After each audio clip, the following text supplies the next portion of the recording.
Hello, everyone. Welcome into Focus on the Fans from Football and Football, a show where we interview fans and ask them about their favorite teams.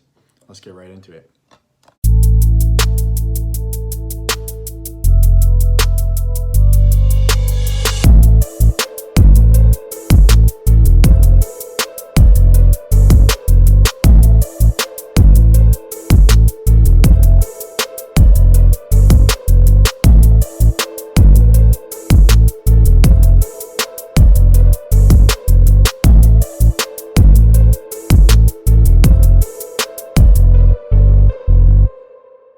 Welcome in, everybody, to the third episode of Focus on the Fans. I'm here today with my friend Braden Nunez-Ali.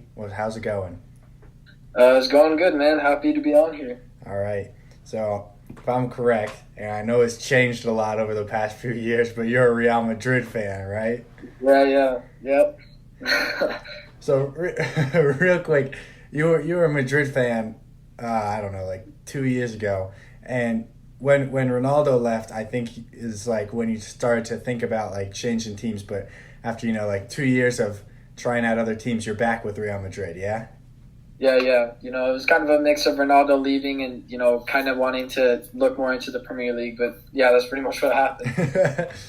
All right. So, I mean, Real Madrid had a pretty good season. I'm not even gonna lie here. Title win over Barcelona this year, and quite frankly, like a really good team defensively. What were your thoughts on the team this season? We had a lot of important players play a huge part. We got Sergio Ramos, who came in and did amazing. We had a bunch of youngsters, Vinicius Jr., Rodrigo. Sometimes there were players that would show up that you wouldn't expect. Eden Hazard didn't do as well, but then you would have players like Federico Valverde, who would play a huge part. So, it's just like little things. Yeah, so of course, in the past few years, Barcelona has seemingly been the better team in La Liga. I think part of the reason that Real Madrid was better this year was their defense really stepped it up. And that had a lot to do with Thibaut Courtois really turning it around this year. What difference did the stats that he had this year make for the team? It was amazing to see. Thibaut Courtois, last season had some of the worst numbers in Spain, actually. Yeah.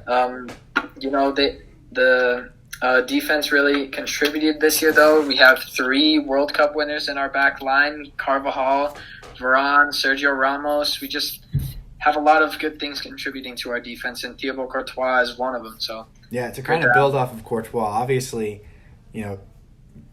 back in the day when that deal first went through, everybody was saying that, Chelsea definitely got the better out of that deal. I can say, too, now as a Chelsea fan, that that price for Courtois was well below what he is performing at right now.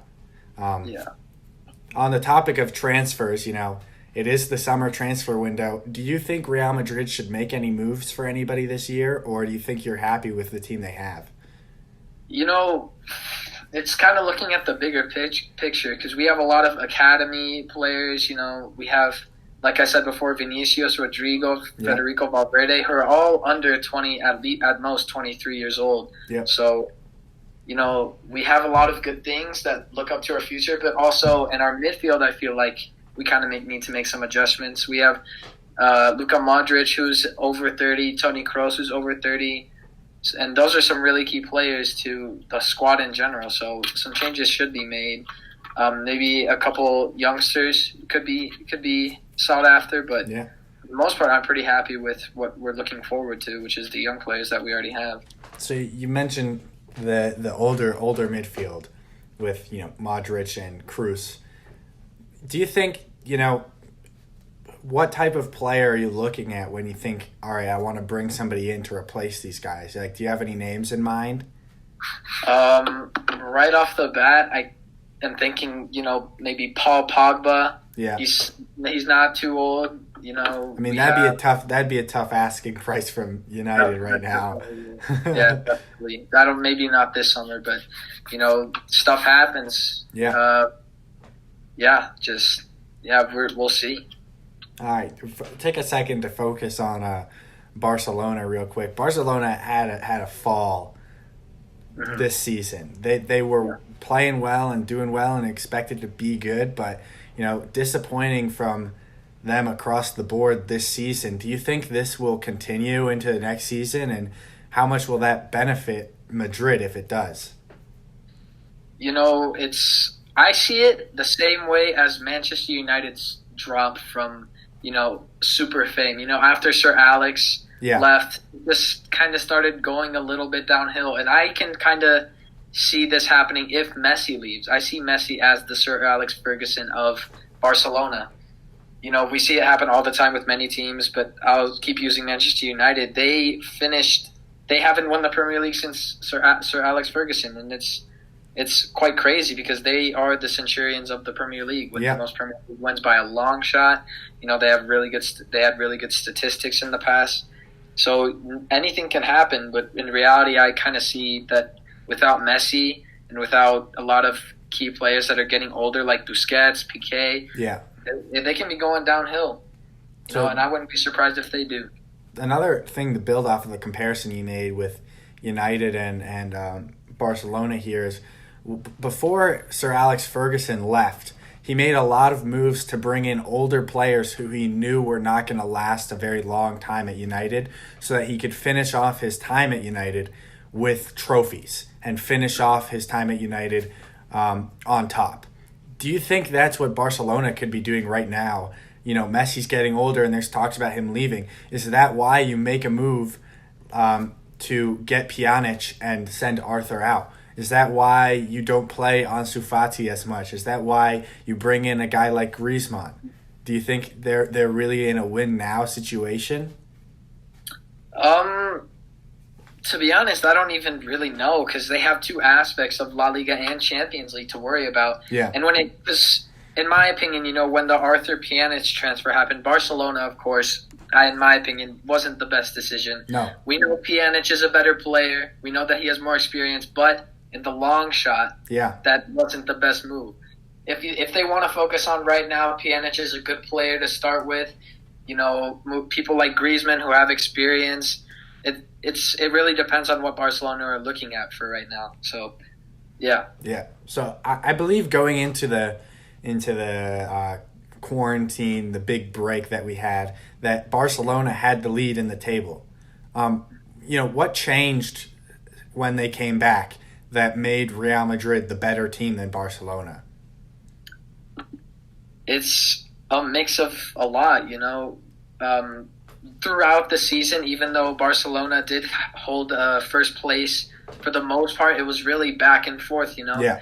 There have been three separate time periods where Real Madrid have been in first, and then Barcelona retake it. So, as part of this return to European football, including La Liga, it's just about who was mentally ready. Yeah. Barcelona had a new manager.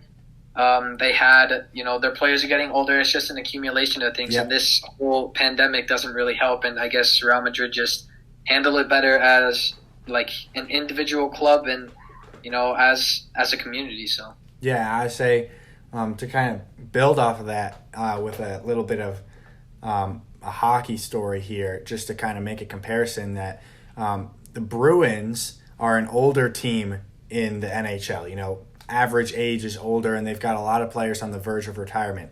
One of their better players, Marchand, actually said during the break that he believed that a team like Tampa would be better coming out of the break because they were younger than Boston, and Boston would need more time to get going again because of how old they were, which I think could be another thing here with Barcelona. They're an older team.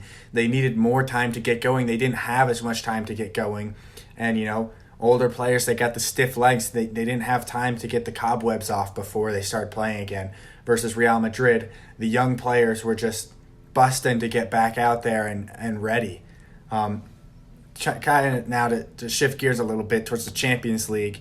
Obviously, tomorrow, Real Madrid City, you're down 2-1. What do you expect from tomorrow's game?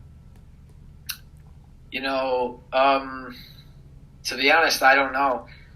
Because overall, Real Madrid have been better since the restart. People can talk if they want. They want to say like, "Oh, they got lucky. La Liga's harder." But honestly, Man City haven't been performing the best either. Yeah, it's been inconsistent from City. Yeah, lost to Chelsea, lost to some other guys, and then also some incredible performances, absolutely dominating Liverpool and going on a streak of 3 straight games where they won by more than 4 or more goals or 5 or more goals. Yeah. But talking about like individual matchups here, this is a good game for that because when you look at the midfield of City versus the midfield of Madrid, you say that is a battle. De Bruyne and Silva. David Silva, I don't think he's going to play, but Bernardo Silva can fit in there. Rodri and Gundogan, that's a good 4. And then for Madrid, you've got the classic Modric and Kroos. Do you think that's where most of the game will be played or won in the midfield? Both teams have really good defenses as well. You got Kyle Walker, Eric Garcia, Laporte, and João Cancelo for Man City, and you got Marcelo, Ramos, Varane, and Carvajal for Real Madrid. So I think playing out the back and in the middle is something that both teams will look forward to and be able to use to their advantage. Now, I would say personally if you talk about the back half of Madrid's team is better than the back half of City's team, but the front half of City's team is better. Mm-hmm. I agree with that. Man City have not made the best decisions. I think recently they've gotten a lot better with $300 million on defense and basically since Pep Guardiola has joined and getting the results that you have from defense, they have conceded a lot more goals than they did last season. I mean, when you look at the defenders that they're playing with right now, Laporte has been in and out of the lineup. They've been using Garcia, who didn't even play much before the restart. Kyle Walker has been getting pushed into center back. Fernandinho's been getting pushed into center back. That's 2 guys who are their main position is not center back. They're playing center back. And then you've got guys like Mendy and Cancelo, who completely are the opposite of the center of the defense.